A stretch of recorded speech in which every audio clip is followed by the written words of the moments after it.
प्रभु यीशु मसीह के मधुर और पवित्र नाम में आपको मेरा प्यार भरा सलाम स्वीकार हो। मैं धन्यवाद देता हूं आज के सुंदर समय के लिए। परमेश्वर ने हमें ये मौका दिया कि उसके जीवित वचन को इस माध्यम से हम बांट सकें और परमेश्वर का वचन हमारे लिए मार्गदर्शक हो और हम परमेश्वर के वचन के साथ अपने दिन को प्रारंभ करें और उसके नाम की महिमा करें। इसके पहले कि परमेश्वर के जीवित वचन में हम चलें, हम प्रार्थना करेंगे। प्यारे प्रभु जी, आपको धन्यवाद देते हैं समय के लिए जो आपने हमको दिया है और विनती करते प्रभु अपनी करुणा, अपनी दया, अपने अनुग्रह में हमें ले चल। अपने शब्द और अपने सामर्थ्य से भरिए प्रभु कि हमारा जीवन आपको भाए। यीशु मसीह के पवित्र नाम से मांगते हैं, आमीन। प्रियो, आज की सुबह मैं आपके साथ परमेश्वर के जीवित वचन से एक महत्वपूर्ण बात को बांटना चाहता हूं और मैं स्मरण कर रहा था कल रात परमेश्वर के वचन से कुछ वो बातें जिसमें प्रभु यीशु मसीह ने हमारे विश्वास के लिए प्रोत्साहित किया है और हमारे विश्वास को बढ़ाने के लिए प्रभु ने हमें अभी प्रेरित किया है। और प्रभु यीशु मसीह के उन वचनों में जो बातें हमको मिलती हैं वो मैं आपके सामने कुछ 3 पदों से पढ़ना चाहूंगा। पहला मरकुस रचित सुसमाचार उसका 11वां अध्याय और उसकी 23वीं आयत। मरकुस 11 उसकी 23वीं आयत लिखा हुआ है। यीशु ने उसको उत्तर दिया, परमेश्वर पर विश्वास रखो। मैं तुमसे सच कहता हूं, जो कोई इस पहाड़ से कहे कि तो उखड़ जा और समुद्र में जा पड़ और अपने मन में संदेह न करे वरन प्रतीति करे कि जो कहता हूं वह हो जाएगा, तो उसके लिए वही होगा। प्रभु ने कहा कि तुम विश्वास करो और संदेह ना करो। साथ ही साथ मैं हमारे लिए पढ़ना चाहूंगा मत्ती रचित सुसमाचार का 17वां अध्याय और उसके 20 और 21 पद को। तब वहां प्रभु यीशु मसीह कहते हैं, उसने उनसे कहा, अर्थात प्रभु यीशु मसीह ने उनसे कहा, तुम अपने विश्वास की घटी के कारण वो काम नहीं कर सके। क्योंकि मैं तुमसे सच कहता हूं, यदि तुम्हारा विश्वास राई के दाने के बराबर भी हो तो इस पहाड़ से कह सकोगे, यहां से सरक कर वहां चला जा, तो वो चला जाएगा और कोई बात तुम्हारे लिए असंभव ना होगी। यदि तुम्हारा विश्वास राई के दाने के बराबर है तो तुम्हारे लिए कोई भी बात असंभव ना होगी। साथ ही साथ मत्ती रचित सुसमाचार के 21वें अध्याय में हम आएंगे और मैं उसकी 21 और 22 आयत को भी हमारे लिए पढ़ना चाहूंगा। लिखा हुआ है, प्रभु यीशु मसीह कहते हैं कि मैं तुमसे सच कहता हूं, यदि तुम विश्वास रखो और संदेह ना करो तो केवल यह करोगे जो इस अंजीर के पेड़ से किया गया है। परंतु यदि इस पहाड़ से भी कहोगे उखड़ जा और समुद्र में जा पड़, तो यह हो जाएगा। प्रभु यीशु मसीह ने जो बातें कही उसको मरकुस और मत्ती ने कुछ इस प्रकार से लिखते हुए हमें बताया है कि प्रभु कहते हैं कि यदि तुम विश्वास करोगे तो बड़े काम कर सकोगे। परमेश्वर पर विश्वास रखो। तुम्हारा विश्वास राई के दाने के बराबर हो। विश्वास रखो और संदेह ना करो। मेरे प्रियो, आज मेरे लिए एक बड़ा प्रश्न आता है कि विश्वास क्या है हम सब के लिए। और परमेश्वर के वचन में हम इसको बार बार सुन चुके हैं, पढ़ चुके हैं कि इब्रानियों की पत्री 11वें अध्याय की पहली आयत में विश्वास की जो परिभाषा हमारे लिए दी गई है वो ये कि विश्वास जो आशा की हुई वस्तुओं का निश्चय और अनदेखी वस्तुओं का प्रमाण है। विश्वास आशा की हुई वस्तुओं का निश्चय और अनदेखी हुई वस्तुओं का प्रमाण है।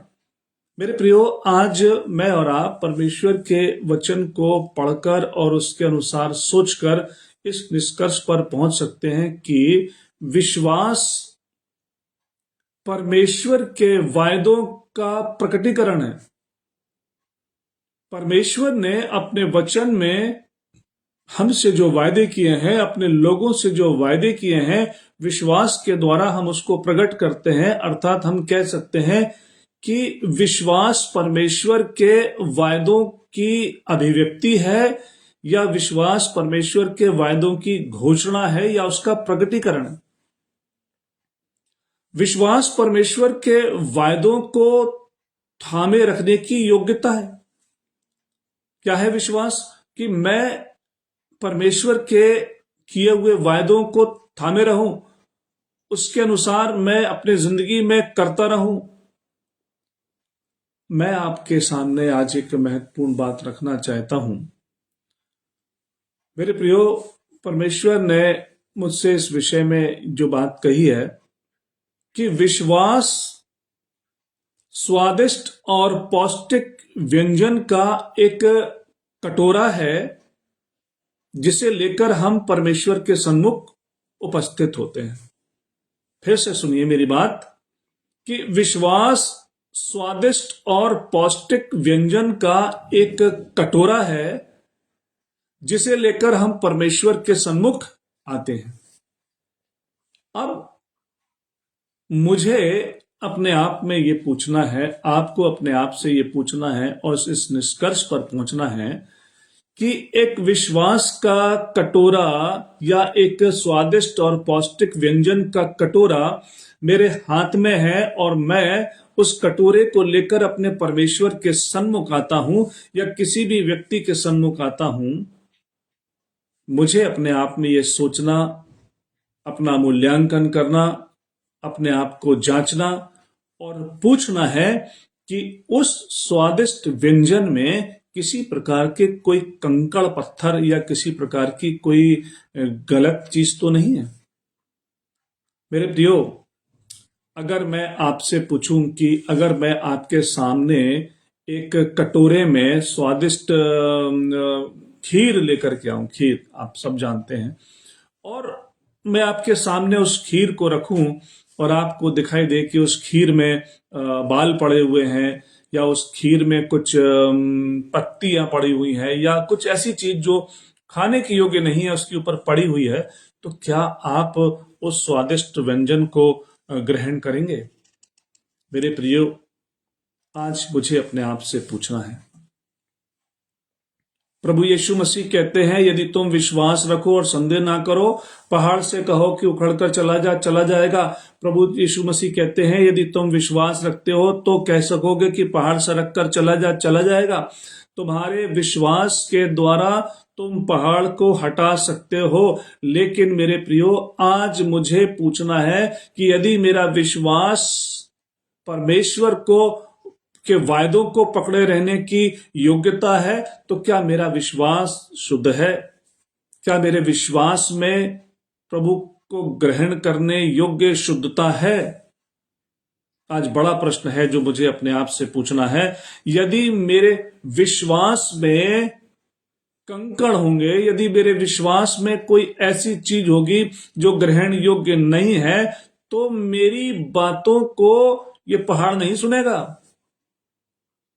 मैं विश्वास रखता हूं और विश्वास में होकर के अपनी समस्याओं को आदेश देता हूं प्रभु यीशु मसीह के नाम में। मैं अपनी विभिन्न प्रकार की उलझनों को आज्ञा देता हूं कि प्रभु यीशु मसीह के नाम से तुम चली जाओ, ये टल जाए। मेरे प्रियो, ये तब तक नहीं होगा जब तक मेरा विश्वास शुद्ध नहीं होगा। क्योंकि यदि मैं और आप किसी खाने की चीज में किसी प्रकार की कोई कंकड़ पत्थर या किसी गंदगी को देखते हैं तो उसको ग्रहण नहीं करते, तो क्या मेरे विश्वास में किसी प्रकार की कोई मिलावट को परमेश्वर ग्रहण करेगा? आज मेरे प्रियो, आज मुझे अपने आप से पूछना है कि मेरे विश्वास में कौन से कंकड़ हैं, मेरे विश्वास में कौन सी बुराइयां हैं, मेरे विश्वास में किस प्रकार की कोई ऐसी चीज है जो मेरे परमेश्वर को ग्रहण योग्य नहीं है। फिर से मैं इस बात को कहूंगा कि यदि मेरा विश्वास शुद्ध नहीं, तो पहाड़ मेरी और आपकी बात नहीं सुनेगा। विश्वास से कहो कि उखड़ जा, विश्वास से कहो कि सरक के चले जा, विश्वास से कहो कि टल जा, हो जाएगा। लेकिन यदि मेरा विश्वास शुद्ध नहीं, तो पहाड़ कभी नहीं सुनेगा। प्रभु यीशु मसीह कहते हैं, यदि आप मरकुस रचित सुसमाचार उसके 11वें अध्याय की 25 और 26वीं आयत को पढ़ें तो प्रभु यीशु मसीह वहां पर कहते हैं कि जब कभी तुम खड़े हुए प्रार्थना करते हो तो यदि तुम्हारे मन में किसी के प्रति कोई विरोध हो तो क्षमा करो। देखिए, यदि तुम खड़े होकर प्रार्थना करते हो, कहा मंदिर में खड़े होकर प्रार्थना करते हो या अपने घर में आप प्रार्थना करते हो और वहां तुम्हें समझ में आए कि यदि तुम्हारे मन में किसी के प्रति कोई बुराई है, विश्वास करने वाला ही प्रार्थना करता है। जो प्रार्थना करने के लिए खड़ा हुआ है, इसका मतलब यह है कि उसके मन में परमेश्वर के प्रति विश्वास है। लेकिन प्रभु कह रहे हैं कि विश्वास करने वाले, यदि तेरे मन में किसी के प्रति कोई विरोध हो तो पहले क्षमा करो। ये कंकड़, इसलिए कि तुम्हारा स्वर्गीय पिता भी तुम्हारे अपराध क्षमा करे, और यदि तुम क्षमा नहीं करोगे तो तुम्हारा पिता जो स्वर्ग में है वो तुम्हारा अपराध भी क्षमा नहीं करेगा। मेरे प्रियो, इस बात से ये सिद्ध होता है कि विश्वास करने वाले भी अपने मन में विरोध रखते हैं। उनके विश्वास में भी विभिन्न प्रकार के कंकड़ या ऐसी बुराई होती है जिसको परमेश्वर स्वीकार नहीं करता, प्रार्थना नहीं सुनता। उन कंकड़ों के साथ, उन बुराइयों के साथ, उन अग्रहणीय बातों के साथ परमेश्वर कभी प्रार्थना नहीं सुनता। मेरे प्रियो, आज मेरे लिए और आपके लिए यह है कि यदि मेरे अंदर किसी प्रकार का कोई पत्थर है, यदि मेरे विश्वास में किसी प्रकार के कोई कंकड़ हैं, तो मुझे उनको दूर करना होगा, ताकि वो पहाड़ जो बाहर है मेरी बात सुन ले।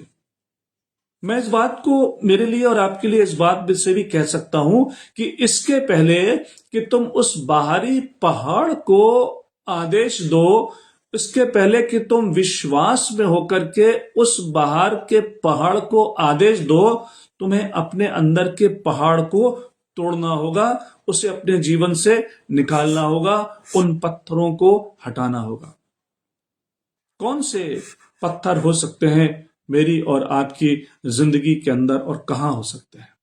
आज की सुबह, इसके पहले कि मैं परमेश्वर के भवन में आराधना करने के लिए जाऊं, उससे प्रार्थना करने के लिए जाऊं या पवित्र ब्यारी में सम्मिलित होने के लिए जाऊं, मेरा यह कर्तव्य है मेरे प्रति कि मैं अपने आप से पूछूं कि मेरी जिंदगी के अंदर वो कौन से पहाड़ हैं जिसके कारण मेरी प्रार्थना सुनी नहीं जाएगी।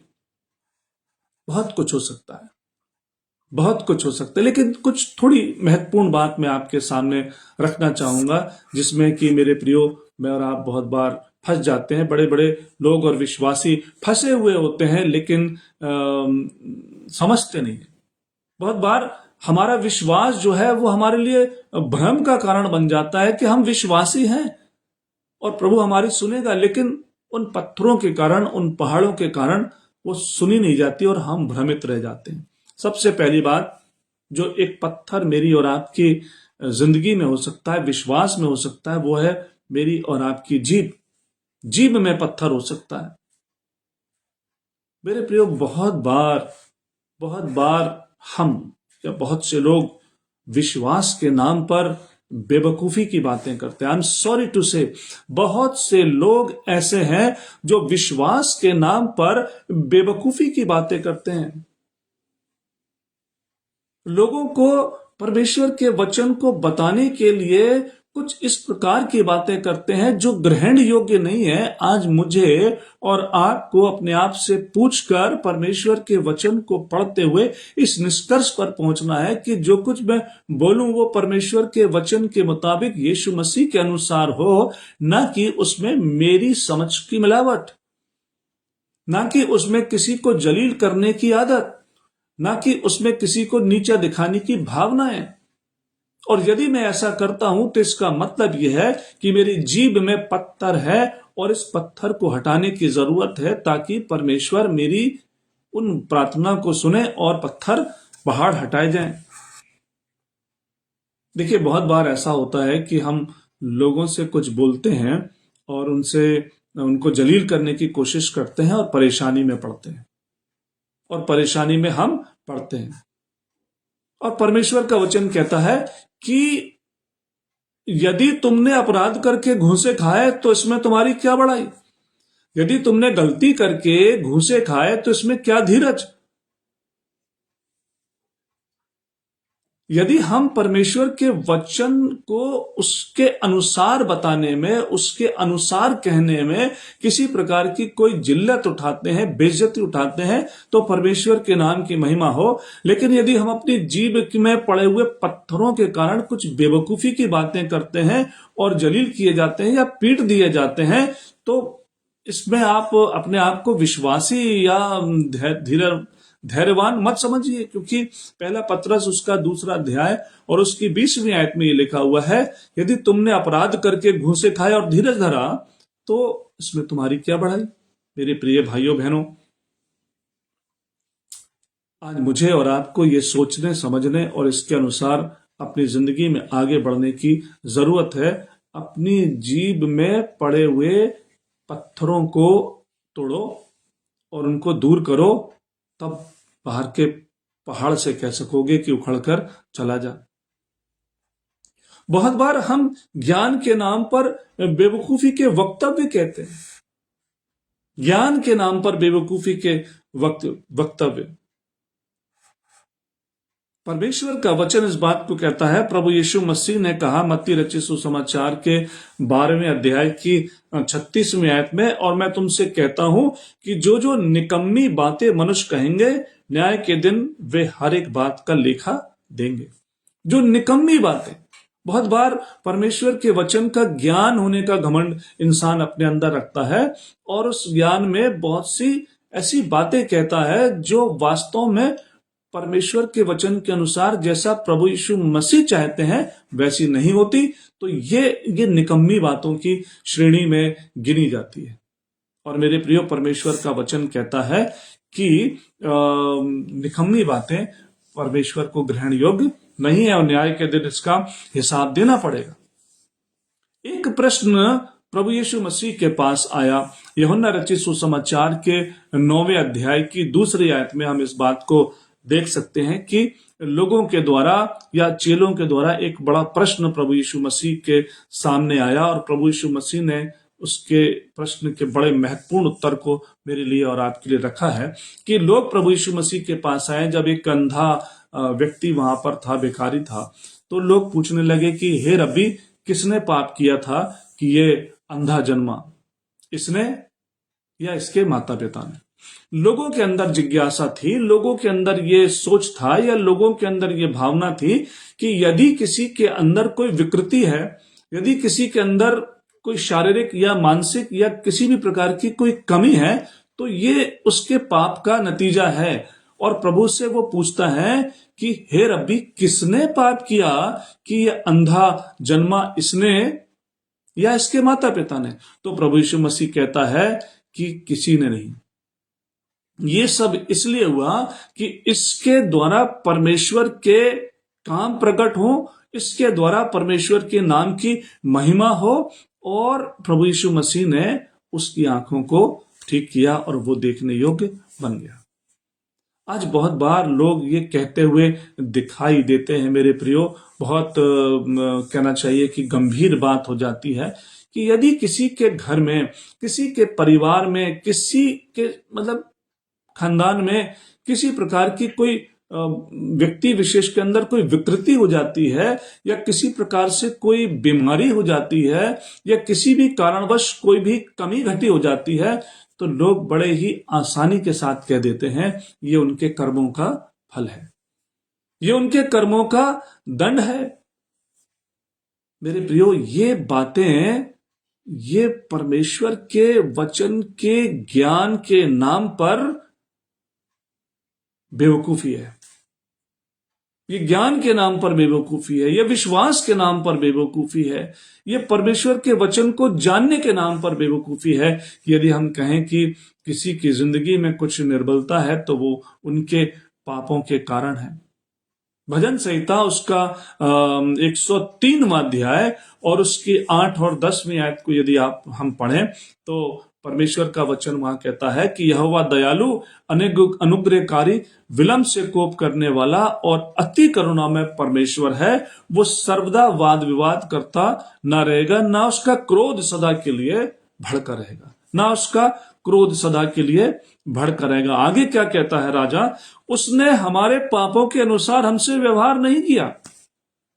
कितनी बड़ी और कितनी शानदार बात है जो परमेश्वर का वचन कहता है कि उसने अर्थात परमेश्वर ने हमारे पापों के अनुसार हमसे व्यवहार नहीं किया और ना हमारे अधर्म के अनुसार हमको बदला दिया है।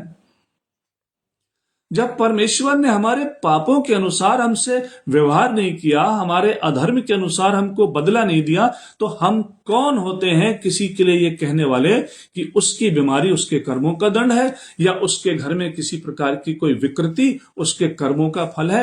बेवकूफी।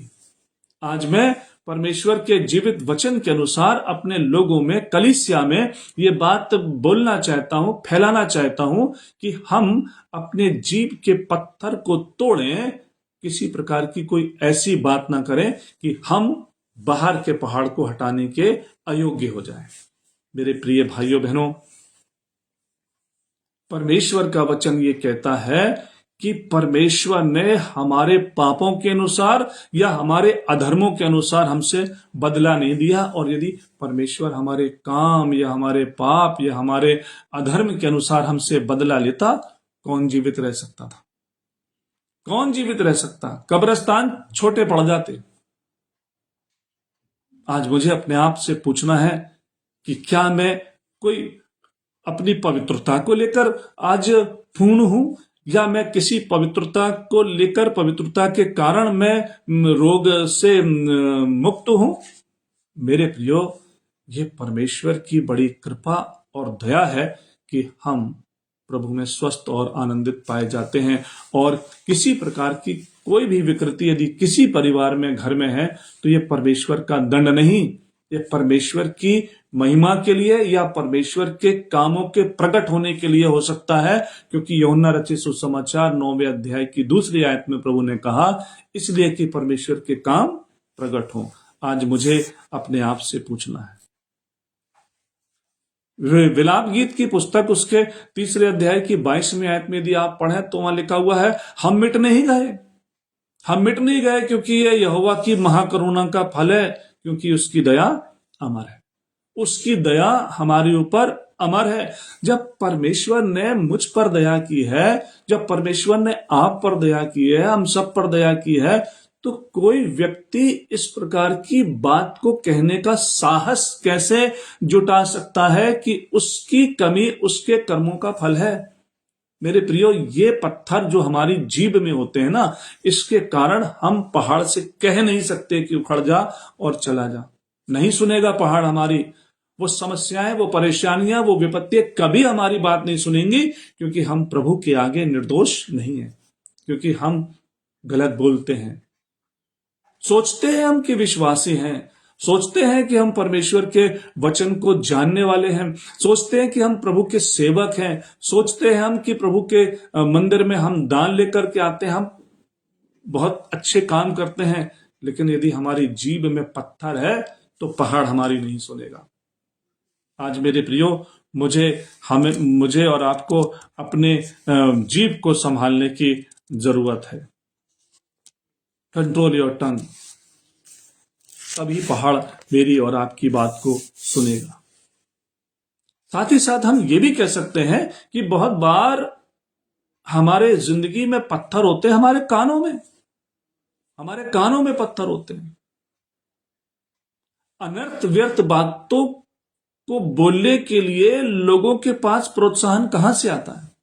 आज मैं एक प्रश्न इस माध्यम से मेरे लिए और आपके लिए रखना चाहता हूं कि जो लोग अनर्थ और व्यर्थ बातें बोलने के आदी हैं, उनके पास ये प्रोत्साहन कहां से आता है? मेरे प्रियो, इसलिए क्योंकि हम उनकी सुनते हैं। यदि हम लोगों के द्वारा कही हुई अनर्थ, व्यर्थ और बकवास की बातों को सुनते हैं तो उनको बोलने का हियाव होता है। उत्पत्ति की पुस्तक में आए और हम वहां पर देखें कि परमेश्वर का वचन कहता है कि परमेश्वर ने जितने भी बनेले पशु बनाए थे उनमें सबसे धूर्त था सर्प। और वो सर्प जो है वो स्त्री के पास आया और उसने स्त्री से कहा, और जब उसने स्त्री से कहा तो स्त्री ने सुना, और स्त्री ने सुना तो सर्प सुनाता गया और स्त्री सुनती चली गई। और वो सुनने के कारण ही अभिलाषा उसके मन में आई और उसने परमेश्वर की आज्ञा का उल्लंघन किया। मेरे प्रिय भाइयों बहनों, जब शैतान ने कहा कि तुम निश्चित ना मरोगे, परमेश्वर के वचन को पढ़ने वाले और जानने वाले लोग इस बात को जानते हैं कि जब शैतान ने हवा से कहा कि तुम निश्चित ना मरोगे, तो उसको समझ जाना चाहिए था कि परमेश्वर ने तो कहा था कि तुम निश्चित मर जाओगे।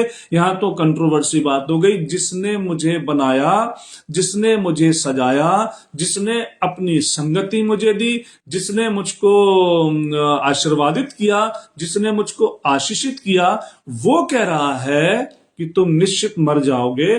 तो ये कौन है जो आकर कह रहा है कि तुम ना मरोगे?